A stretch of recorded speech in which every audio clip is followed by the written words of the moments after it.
Hello అండి, నమస్తే. Welcome to Swathi talks. Swathi talks start చేసి ఈరోజుకి 1 మంత్ అవుతుంది. Thanks for the support. మీరు ఇలానే సపోర్ట్ చేస్తూ ఉండండి. నేను మంచి మంచి వీడియోస్ అప్లోడ్ చేస్తూ ఉంటాను. ఇక మనం వీడియోలోకి వెళ్ళిపోదాం. ఈరోజు వీడియోలో సగ్గుబియ్యం పునుగులు చాలా టేస్టీగా ఉంటాయండి. ఎలా తయారు చేయాలో ఇప్పుడు చూద్దాం. ముందుగా ఒక బౌల్ని తీసుకొని 1/2 కప్పు సగ్గుబియ్యాన్ని అందులో వేసుకోవాలి. ఇందులో వాటర్ వేసుకొని ఒకసారి శుభ్రంగా కడగాలి. ఇప్పుడు 1/2 కప్పు పెరుగు వేసుకోవాలి. ఒకసారి ఇదంతా కలపాలి.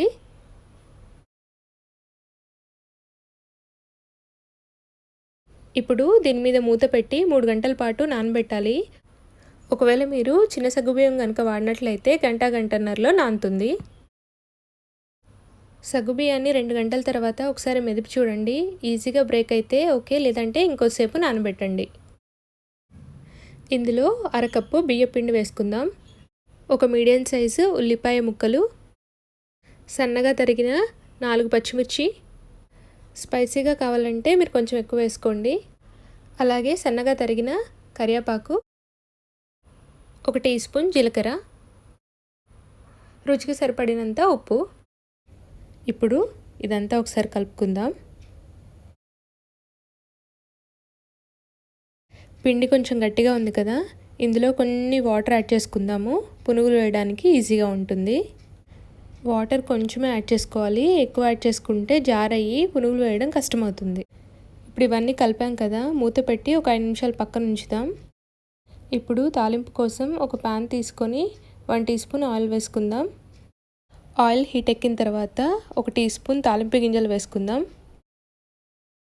5 నిమిషాల తర్వాత చిటికెడు వంట సోడా, అలాగే మనం ముందుగా తయారు చేసుకున్న తాలింపు గింజలు ఇందులో వేసుకుందాం. ఒకవేళ మీరు తాలింపు వద్దనుకుంటే అలా అయినా పునుగులు వేసుకోవచ్చు. ఎలా అయినా టేస్ట్ చాలా బాగుంటుంది. ఇదంతా ఒకసారి కలుపుకుందాం. ఇంకా పునుగులు వేయడానికి పిండి రెడీ అయినట్టే. ఇప్పుడు ఒక పాన్ తీసుకొని డీప్ ఫ్రైకి సరిపడా ఆయిల్ని హీట్ చేసుకోవాలి. ఆయిల్ హీట్ అయిన తర్వాత పునుగులు వేసుకుందాం. వీటిని మీడియం ఫ్లేమ్లో ఫ్రై చేసుకోవాలి. హై ఫ్లేమ్లో పెట్టకూడదు. మామూలుగా సగ్గుబియ్యం ఒకటే అయితే నూనె ఎక్కువగా పీల్చుతుంది. అలా కాకుండా మనం బియ్యం పిండి కూడా వేసాం కాబట్టి నూనె అంతగా పీల్చదు. సగ్గుబియ్యం రెసిపీస్ ఇంకా చాలా ఉన్నాయి. ముందు ఇంకా అప్లోడ్ చేస్తూ ఉంటాను. ఇవి ఒకవైపు వేగిన తర్వాత రెండో వైపు తిప్పుకోవాలి. గోల్డెన్ కలర్ వచ్చే వరకు వీటిని ఫ్రై చేసుకోవాలి. ఈ ప్రాసెస్ అంతా మీడియం ఫ్లేమ్లోనే పెట్టుకొని చేసుకోవాలి.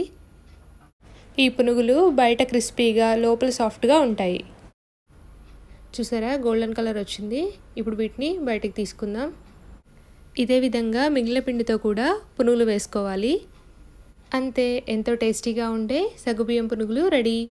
కొత్తగా చూస్తున్న వాళ్ళకి నా వీడియోస్ కనుక నచ్చితే మీ ఫ్రెండ్స్ అండ్ ఫ్యామిలీతో షేర్ చేయగలరు. Thanks for watching.